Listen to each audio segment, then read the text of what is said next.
സ്ത്രീകളാണെങ്കിൽ അവരോട് അവരുടെ പ്രത്യേകമായി അവർ പാലിക്കേണ്ട മര്യാദകളും അതിൻ്റെ അതബുകളും അവരെ വസ്ത്രധാരണയിൽ അവർ ശ്രദ്ധിക്കേണ്ട കാര്യങ്ങളൊക്കെ ശ്രദ്ധിച്ചുകൊണ്ട് ഇതുപോലുള്ളതായ സ്ഥലങ്ങളിലൊക്കെ പങ്കെടുത്ത് വല്യശദിന ദഅവത്തുൽ മുസ്ലിമീൻ എന്നാണ് മുസ്ലിമീങ്ങൾ ഒന്നായിട്ട് നടത്തുന്നത് വഴക്ക് സ്ത്രീകൾ പങ്കെടുക്കട്ടെ എന്ന് റസൂൽ പറഞ്ഞതാണ്. പങ്കെടുക്കുന്നതിന് കുഴപ്പമില്ല.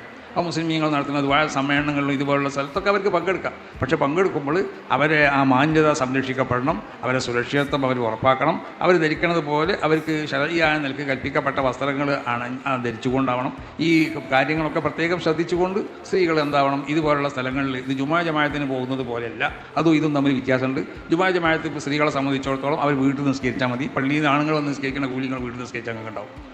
അത് ജുമാ ഞങ്ങളെ സംബന്ധിച്ചിടത്തോളം നിർബന്ധമില്ല. അങ്ങനെയാണ്. അപ്പോൾ ജമാഅത്തുകൾക്ക് സുന്നത്താണെങ്കിൽ അത് നിങ്ങൾ വീട്ടിൽ നിസ്കരിച്ചാൽ മതി. വീട്ടിൽ നിസ്കരിച്ചാലും പള്ളിയിൽ നിന്ന്, കാരണം പള്ളിയിൽ നിന്ന് നിങ്ങൾ ഒഴിവാക്കി നിർത്തിയത് നിങ്ങൾ മോശക്കാരായതുകൊണ്ടല്ല, നിങ്ങളെ മാന്യതയും നിങ്ങളെ സുരക്ഷിതത്വമൊക്കെ പരിഗണിച്ചുകൊണ്ട് അല്ലാഹു സുബ്ഹാനഹു വ തആല ഒഴിവാക്കി നിർത്തിയതാണ്.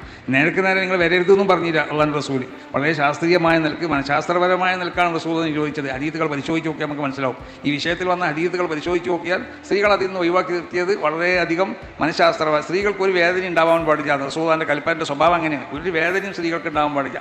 അതോടുകൂടി നബി സല്ലല്ലാഹു അലൈഹി വസല്ലം സ്ത്രീകൾ അതിൽ നിന്ന് ഒഴിഞ്ഞു നിൽക്കേണ്ട നിലക്കുള്ള പ്രചോദന വാക്കുകളൊക്കെ പറഞ്ഞു വളരെ മനഃശാസ്ത്രപരമായിട്ട് ഒഴിവാക്കി നിർത്തി. അതുകൊണ്ടാണ് റസൂലുള്ളാഹിൻ്റെ കാലഘട്ടത്തിൽ ആ നബീൻ്റെ ഭാര്യമാരോ നബീൻ്റെ മക്കളോ നബീനോട് ബന്ധപ്പെട്ട മറ്റുള്ള പെണ്ണുങ്ങളൊന്നും അവിടെ ജുമാ ജമാഅത്തിന് ഒന്നും പങ്കെടുത്തതായി ഞാനറിയില്ല.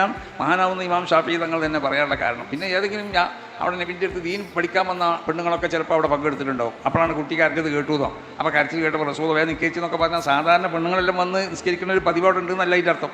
പല സ്ഥലത്തുനിന്ന് ഇസ്ലാം മതം വിശ്വസിക്കാമെന്ന ആണുങ്ങളും പെണ്ണുങ്ങളൊക്കെ ഉണ്ടാവും. അന്ന് ഇതുപോലെ മദീനത്തൊന്നും നിങ്ങൾ മനസ്സിലാക്കിയതുപോലെ ലോഡ്ജോ കാര്യമൊന്നുമില്ല. അപ്പോൾ ഈ പെണ്ണുങ്ങളൊക്കെ തമ്പ് കെട്ടി പള്ളിയുടെ ചുറ്റിലണിക്കാൻ കൂടാ. പിന്നെ ഇവൻ്റെ ഒപ്പം കൂടി നിസ്കാരം പഠിക്കാൻ വേണ്ടിയിട്ട് ഒപ്പം നിസ്കരിച്ചിട്ടുണ്ട്. അത് നമ്മൾ നിഷേധിക്കണില്ല. പക്ഷേ അത് പ്രത്യേകം ഒന്നായിട്ട് അങ്ങനെ വരണൊരു പതിവില്ലായിരുന്നു. എവിടെന്നെങ്കിലും വന്ന ആളുകൾ അവിടെ നിസ്കരിച്ചിട്ടുണ്ടാവും, അവരുടെ കൂടെ കുട്ടികളുണ്ടാവും.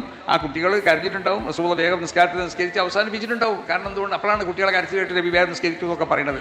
അല്ലാതെ പള്ളിയിൽ ഇങ്ങനെ വന്ന ഒരു പതിവുണ്ടല്ലോ, അത് ആ കാലഘട്ടത്തിൽ ആയിരുന്നു. അത് നബി സല്ലല്ലാഹു അലൈഹി വസല്ലം തങ്ങൾ നിരോധിച്ചിട്ടുണ്ട്. പക്ഷേ ഒറ്റയടിക്കുള്ള നിരോധമല്ല. അത് നമുക്ക് ഹദീസുകൾ മുഴുവൻ എടുത്ത് പരിശോധിച്ച് നോക്കിയാൽ മനസ്സിലാവും. വളരെ മനഃശാസ്ത്രപരമായ നിലക്കാണ് റസൂൽ അത് നിരോധിച്ചിട്ടുണ്ട്.